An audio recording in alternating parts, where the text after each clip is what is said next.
Hey folks, Robert Pease here with a quick note about premium content from The Purple Principle, available now on Patreon and Apple Podcast subscriptions.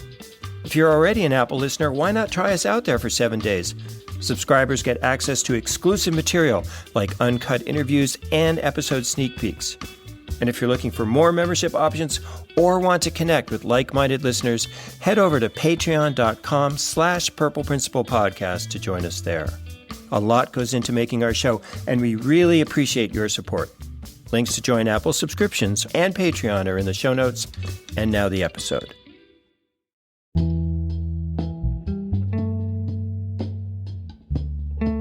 The only thing that's more important to me than solving climate change is fixing American democracy.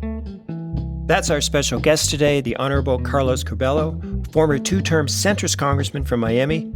He was pretty much the only Republican House member to publicly address the climate change threatening his sea level district during his 4 years in office. Because fixing American democracy makes it a whole lot easier to address big issues like climate change, like immigration, like gun safety, like our country's debt. So that's number one. Fixing Democracy is topic number one on this Purple Principle, a podcast about the perils of polarization. I'm Robert Pease. Carlos will also share some great anecdotes and insights from his time in the U.S. House. I'm Jillian Youngblood, Executive Director of Civic Genius, the nonpartisan, nonprofit civic engagement group where, alas, I'm going to need to focus all my energies going forward. Very sorry to say that this is my last bit of Purple co-hosting for the foreseeable future. That's a bummer for us, but Jillian's on to some really important things. We'll learn about those new initiatives at Civic Genius toward the end of our episode. And we'll hope to extract a promise she'll come back to visit. But first, let's get into this great discussion with Carlos Curbelo, board member at Unite America, visiting fellow at the University of Chicago, and NBC political analyst. Let's start off with this increasingly unique subject. What's it like to represent one of the very few swing districts on our highly gerrymandered congressional map? I represented the southernmost district in the state of Florida. That's Miami, southwestern Miami's suburbs, and the Florida Keys. It's an extremely diverse district. You have a lot of Cuban-American families in Miami's southwestern suburbs. Increasingly, you have a lot of other Latin American immigrants from South America, Central America, even a growing Mexican community, which we really didn't have here for a long time. And it's not just the growth in percentages, but the growing diversity of the Hispanic population, too. That diversity is showing up in places beyond the original hubs of Little Havana and Hialeah. Take West. And then, of course, the Florida Keys. It's certainly the white part of the district. It's heavily white, but it is so unique in its needs, whether it's the environment. There's a naval air station down in Key West. Obviously, a lot of fishing, tourism. So it's really not to diminish any other district in America, but Florida's 26th district is definitely unique and interesting, and there's never a dull moment here. Yeah. So you held some independent and moderate positions that differed from party leadership from time to time on things like climate and immigration, some other issues. Was that difficult at this moment in our politics? It wasn't difficult for me, and I'll tell people, not that it was easy, and I did a lot of work to convince my colleagues at the time, and sometimes I succeeded, and many other times I failed, but I was never pressured by any Republican leader in the Capitol to stop my pursuits or to vote in any specific way on any legislation. This is the country that has led the entire world through a host of different challenges over the last couple centuries. We can also do it on this climate issue, but I think we can only do it if we do it together. Back in 2015 and 16, very few Republicans would even utter the words climate change in an audible voice. So it was a different time, and yet the leadership was always, I wouldn't say supportive of my efforts, but certainly They did nothing to discourage me or to ask me to shy away from being bold and outspoken on all these issues, whether it was climate, immigration, gun safety. I ended up supporting universal background checks in my second term. So, Congress on the surface seems like a horrible place, but it is bad. There's a lot wrong with the Congress, but it's a lot better than people think, and there's a lot more cooperation and respect and decency than the headlines would have us believe. Yeah, I'm a former staffer, and I talk about that all the time. Like, people do have meetings together. It's not all horrible. So at the same time that you were outspoken about climate change, you also asked to join the Democratic-led Hispanic Caucus, and I believe were rejected. Could you tell us about that? Yeah, that was a sad experience for me in Congress. So the Congressional Hispanic Caucus had always been a bipartisan caucus, or a caucus that was open to all Hispanics in Congress, regardless of party.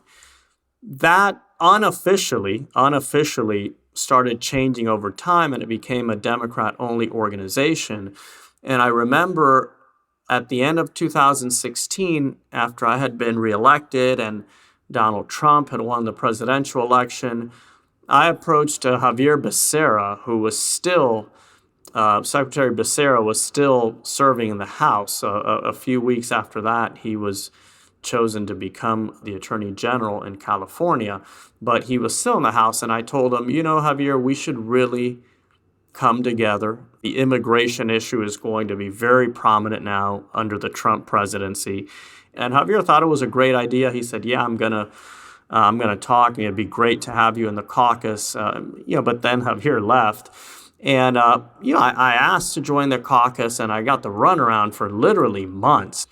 And finally, I said, look, it's been 4, 5, 6 months. I don't remember exactly how long.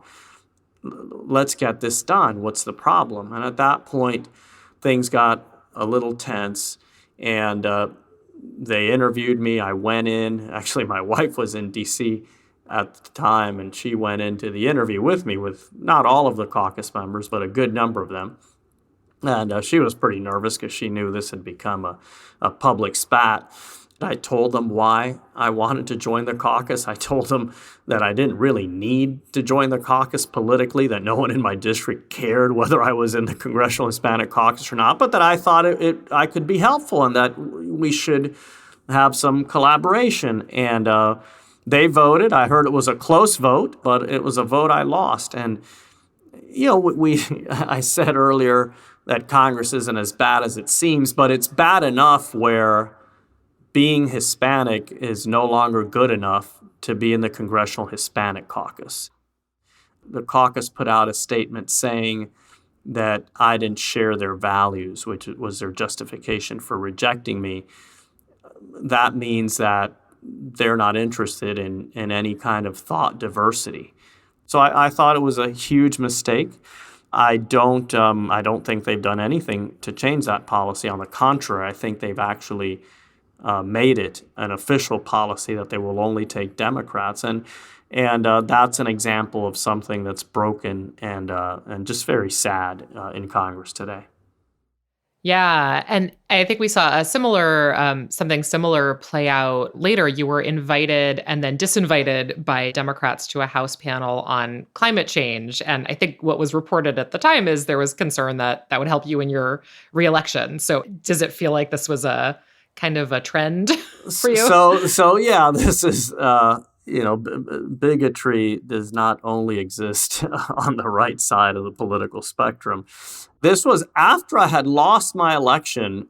Richie Neal, who's the chairman of the House Ways and Means Committee, a very decent, good man who is genuinely interested in trying to work with people, even if he disagrees with them.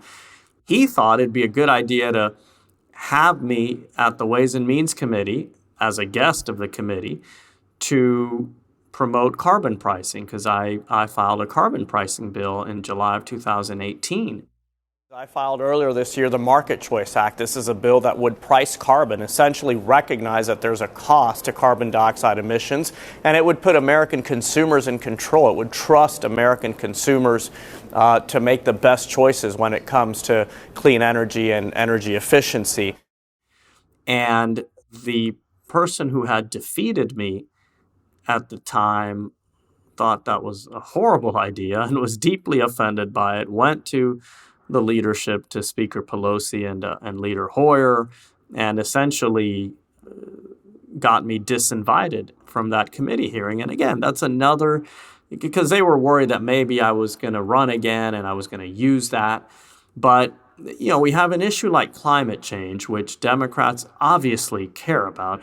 And, here a recent Republican member of the Ways and Means Committee was going to go to that committee and make the case to Republicans and Democrats that pricing carbon, is a good solution and an efficient solution. And what's more important than that? Well, this person may decide to run again for Congress one day, and we can't give him anything that he could use in some way to try to get elected again. I mean, it's so small-minded.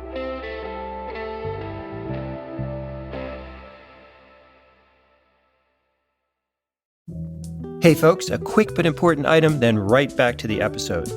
Around the first of the year, we asked for your vote on the most important guest insight for 2021, and those votes are now in. Maybe not surprisingly, that winning insight is on the topic of vaccine skepticism, something we've all suffered from, directly or not, during this pandemic. This insight comes from Dr. Janine Guidry, featured guest in the episode, Vaccines Prevent Viruses, but what prevents vaccine skepticism? Dr. Guidry is director of the Media and Health Lab at Virginia Commonwealth University.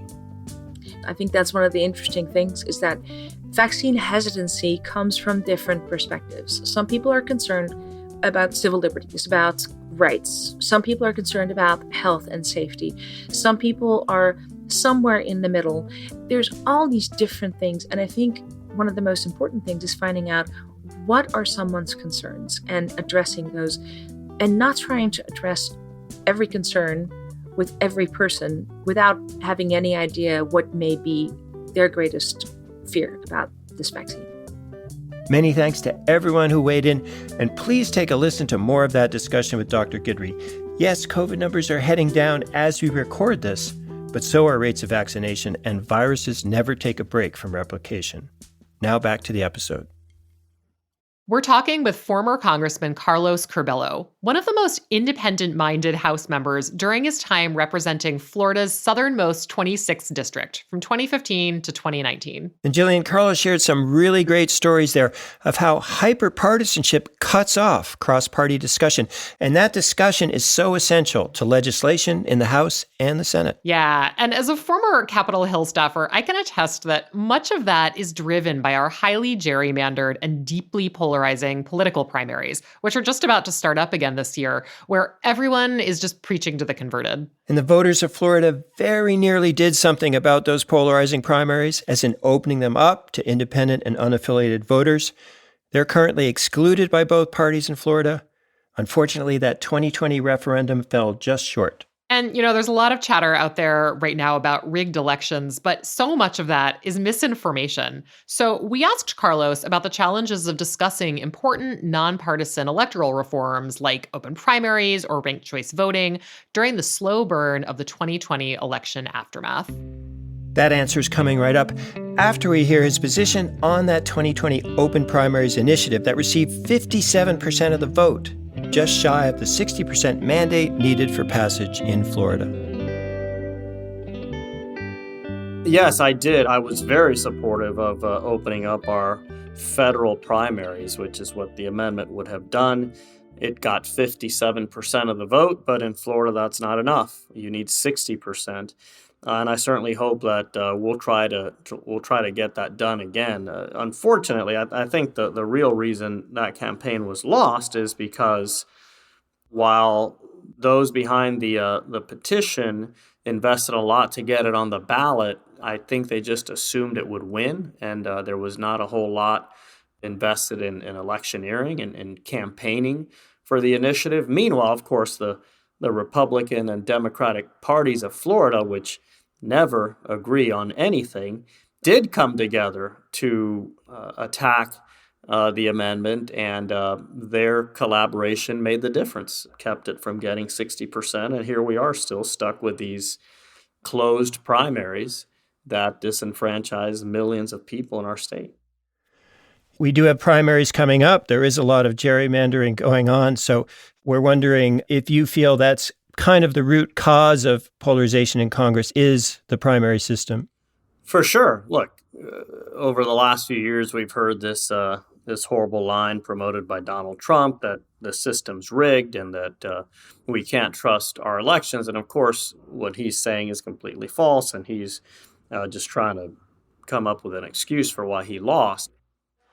All of us here today do not want to see our election victory stolen by emboldened radical left Democrats, which is what they're doing, and stolen by the fake news media. That's what they've done and what they're doing. We will never give up. We will never concede. It doesn't happen. You don't concede when there's theft involved. But in a way, it is true that the system is rigged, not because there's massive fraud in our elections, but because if you live in a district where your views have zero chance of ever being represented, then for you, there's not a whole lot of motivation for you to show up. We have too many deep red and deep blue districts where the other party has no chance, and where we have primaries where you get 10 candidates and a candidate that can get 25% of the vote from the most extremist voters in any given area, that's the candidate now who's going to represent that entire district in Congress. And we've seen that all play out. I mean, there's no question that our country, politically at least, is worse off today than it was a couple decades ago. And there are two principal causes. Number one, we've discussed is the structure of the system. But number two is we the people. I mean, at the end of the day, even if there's a district that's deep red and another one that's deep blue, people can choose to say, well, even though I'm fairly conservative, I want to elect people who are honest, people who, even if they agree with me on all issues, are still willing to listen to other people. Yeah, well, that leads us to an insight from a recent guest here, Thomas Edsall of the New York Times, one of the most research-based columnists. And Carlos, we'd like to play Mr. Edsall's comment for you. Well, I think even though the Republicans are sort of the aggressors in pushing the polarization issues because they work for them, the wedge issues of race, culture, and so forth have generally been ones that Republicans have found profitable on Election Day. I think the burden is on Democrats. To explain that, I think the Democrats remain a rational party, and the Republican Party has become an irrational party. If you want to preserve democracy, and democracy in a two-party system has very hard time surviving in a polarized context, the burden then falls on the rational party to do something to lessen it. And I think the Democratic Party should take steps to reduce the sense of threat that it poses to many Republicans, to just try to turn the temperature down. Obviously, big generalizations there, but his feeling is it's very difficult to expect the Republican Party at this point to make major changes unless Democrats make some changes too.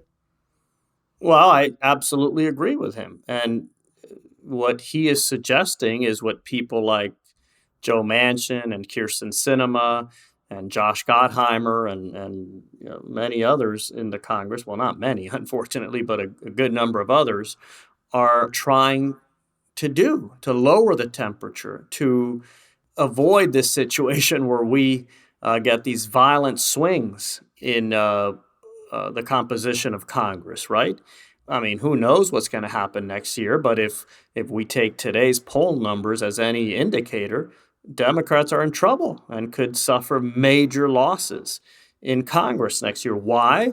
Because a lot of Republicans are going to be motivated to turn out. Why? Because they're anxious. They're afraid. They think the Democrats are going to impose a dangerous socialist agenda on the country. And what people like Sinema and Manchin and those who think like them are saying is, no, we actually want to work together.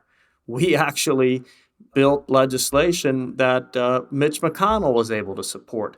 That's what we want to do with our power, to bring people together to advance solutions that most of us can celebrate.